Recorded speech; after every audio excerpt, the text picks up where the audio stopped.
Well, as much as it might be fun to be a full-time writer, I definitely have a day job. I work for Ferguson Enterprises. They're a wholesale distribution company. I work in the underground utilities division. I manage a shared purchasing center. I work there Monday to Friday. It's a great job, a great company. I really enjoy what I'm doing. As nice as it sounds to think about writing full-time, I'm happy doing what I do for my day job right now.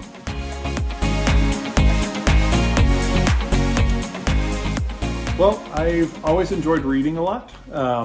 Books, fantasy, action, adventure, spy novels. I love when you're reading a book and there are moments in it like really exciting parts or twists or great characters that you cheer for, or those moments when you're reading and you don't want to put the book down because it's so exciting, and you finish a chapter and you have to start the next chapter. And I love that feeling of what that's like. And I thought a while ago how much I would enjoy doing that myself, building my own story, my own characters, my own world, and being able to share that with others. But when I started, it was interesting because I had no idea if I could write anything or if it would end up being awful. So I started with kind of a test.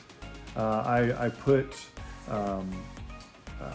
worked on my laptop and I typed out a chapter of the story and went back and read it. And I decided it wasn't awful. And so I continued working on it. In retrospect, it probably was awful as I've kind of grown and learned over time, but it was cool. It was enough to get me started, and I really enjoyed it. It's been an amazing experience. I started not knowing what I was doing. I'd never written a word of creative writing in my life before 18 months ago. So when I started, it was very much a learning process. I put words on the paper.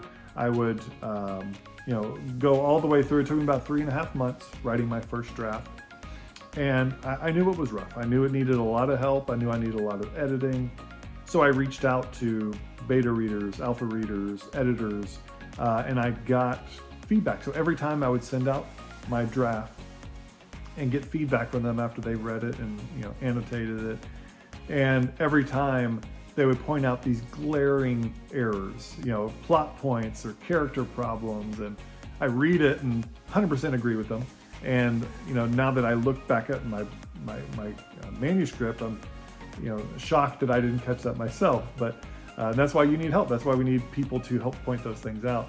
But that revision process has been so great for me because it taught me so much about writing, the things that I need to look for when I'm writing, how to craft a story, how to make it compelling.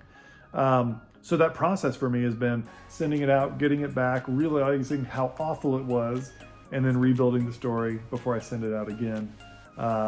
8 revisions later, I finally have my final copy, which I'm extremely proud of. It was a huge amount of work to get there, but I'm really excited about where it's come, and that's been my experience, and I've loved it, and I'm excited to do more.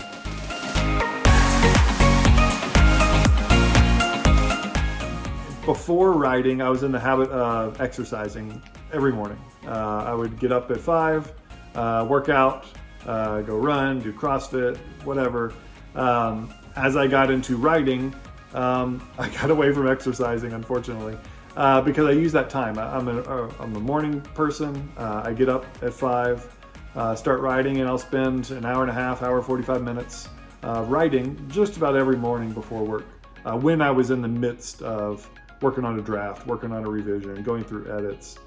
On the weekends, I would often spend a couple hours each day, maybe go up to Starbucks and sit with my family and work on writing for a little bit. I have found that my fitness has suffered since I became a writer. As I used to work out every day, it's been tougher to find those times to get in a run or whatever I'm wanting to do, but it's okay. I'm working on finding the balance right now.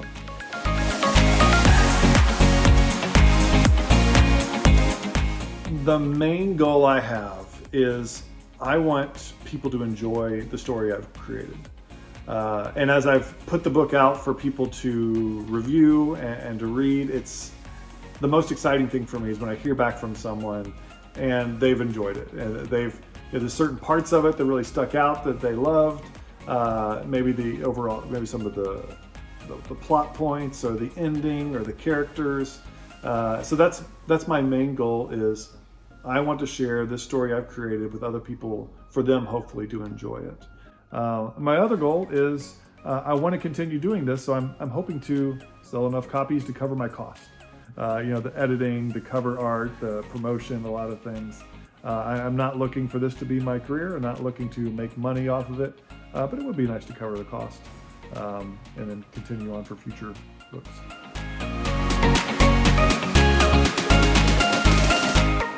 Well, what's next? I'm excited about working on book 2. I'm already working on it, actually. It's all outlined. I've written about a quarter of the first draft.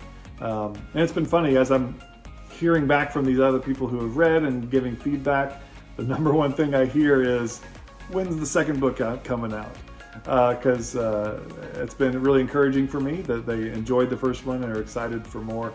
What I have found interesting is that as I work on the second book, it's much easier to write now because I learned so much through all my revisions of book 1 that the changes and stuff that I had to spend time making, a lot of those I'm catching in my first draft now. So my first draft of book 2 is probably more similar to draft 4 or 5 of book 1. So maybe that'll make it a little bit quicker. Eventually, I like the idea of working on other books as well, rather than just this trilogy that I have that I'm in the middle of. I have some book ideas that I get excited about. So I have fun thinking of long-term, a career of writing multiple books and having them all out there, and it'll be really good.